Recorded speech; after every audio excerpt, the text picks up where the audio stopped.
Halo, selamat pagi Happy Investor, bertemu kembali dengan NH Korindo Sekuritas.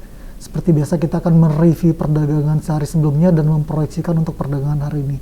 Oke, hari ini hari Selasa tanggal 4 Oktober 2022. Jadi kemarin IHSG ditutup di atas level 7.000, lebih tepatnya 7.009 atau melemah 31 poin dengan nilai transaksi 10,6 triliun. Most active stock 5 diantaranya BBCA, BBRI, Bumi, Telkom, dan Bank Mandiri. Sementara untuk foreign transaction mencatatkan net buy tipis 35 miliar dengan top buy 5 diantaranya BBRI, BBNI, BP, Indi, dan Unilever. Oke, kita review untuk Wall Street sekilas ya. Jadi technical rebound membuka Wall Street, perdagangan Wall Street di kuartal keempat 2022 ini ya. Jadi di tengah manufaktur Amerika yang menuju ke arah kontraksi. Kemarin itu Wall Street menguat lebih dari 2% pasca mencatatkan bearish selama perdagangan 9 bulan di tahun ini. Data manufaktur Amerika, ISM Manufacturing September mengarah pada kontraksi atau berada di level 50,9 versus bulan sebelumnya di 52,8 karena pesanan baru ISM New Orders September yang terlebih dahulu telah terkontraksi ke level 47,1. Kebijakan moneter ketat menghambat aktivitas manufaktur, menekan ke level terendah sejak pra-pandemi 2020 lalu, dapat memaksa The Fed menahan laju kenaikan FFR. Adapun kontraksi manufaktur dapat membawa ekonomi Amerika pada resiko resesi, membuat penguatan pada instrumen safe haven US Treasury namun dengan spread inversi yield antara 2 tahun versus 10 tahun semakin melebar mendekati 50 bips. Oke, kita ke IHSG. Jadi kemarin inflasi tinggi menahan laju IHSG awal perdagangan kuartal keempat tahun ini.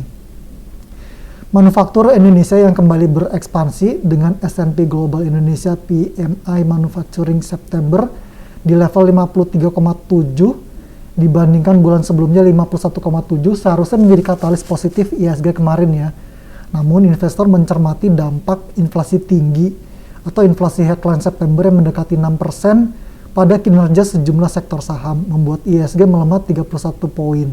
Di sisi lain, inflasi tinggi yang mencapai 6% membuat investor minati surat utang negara yang mampu memberikan yield lebih dari 7%. Sebagai perbandingan, surat utang negara benchmark 5 tahun dan 10 tahun kemarin itu turun masing-masing ke level 7,3%. Oke, di tengah sejumlah sentimen kami memproyeksikan IHSG hari ini berpeluang bullish atau technical rebound. Kita masuk ke company news. Yang pertama dari Kimia Farma yang mencatatkan penjualan semester pertama tahun ini senilai 4,4 triliun, turun 20,4% secara tahunan. Laba kotor tercatat 1,48 triliun atau turun 20,65% secara tahunan. Itu untuk Kimia Farma. Oke, berikutnya dari Sarana Nusantara TOWR yang menyelesaikan pembelian aset fiber optik milik PT Alita Praya Mitra dengan nilai transaksi setelah penyesuaian sebesar 800 miliar rupiah. Yang ketiga, Modern Realty MDLN secara resmi meluncurkan Modern Hub, yaitu pusat kuliner dan belanja di dalam kota modern Tangerang.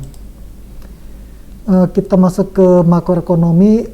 Jadi tadi kita udah bahas, yaitu PMI Manufaktur Indonesia September terkuat dalam 8 bulan.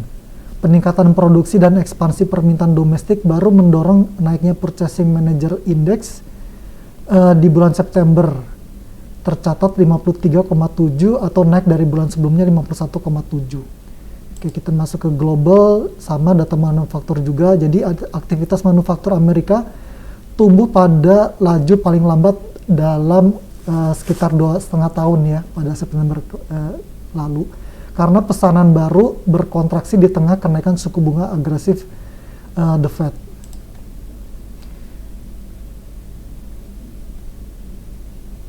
Kita masuk ke Eco Calendar. Ini sedikit review. Kemarin ada rilis, tadi kita udah bahas, data manufaktur di 53,7, sementara untuk inflasi headline mendekati 6%, secara tahunan, kalau secara bulanan 1,1, sementara inflasi inti 3,2%. Oke, kita masuk ke corporate calendar. Untuk hari ini ada RUPS, kode sahamnya BABP, dan cum dividen untuk UNTR. Technical, IHSG kemarin itu, untuk hari ini IHSG berpeluang bergerak bullish dan technical rebound. Supportnya di level 7.6945 sampai 6930. Sementara untuk resistannya 7050 sampai 7060. Atau 7120 sampai 7140, berikutnya 7180, dan yang terakhir 7200 sampai 7225. Saham pilihan kita yang pertama hari ini adalah INDF, rekomendasi spekulatif buy dengan target price-nya di 6450, 6500, atau 6600, 6650, berikutnya 6750. Sementara untuk stop loss-nya di 5950. Yang kedua kita punya Era Jaya Swasembada, Era kode sahamnya spekulatif buy untuk hari ini dengan targetnya di 440 sampai 450, atau 480 sampai 485, berikutnya di 495 sampai 505. Sementara untuk stop loss-nya di 405. Kita ketiga ada dari PTPP spekulatif buy hari ini dengan targetnya di 940, 970 sampai 980, sementara untuk stop loss-nya di 870.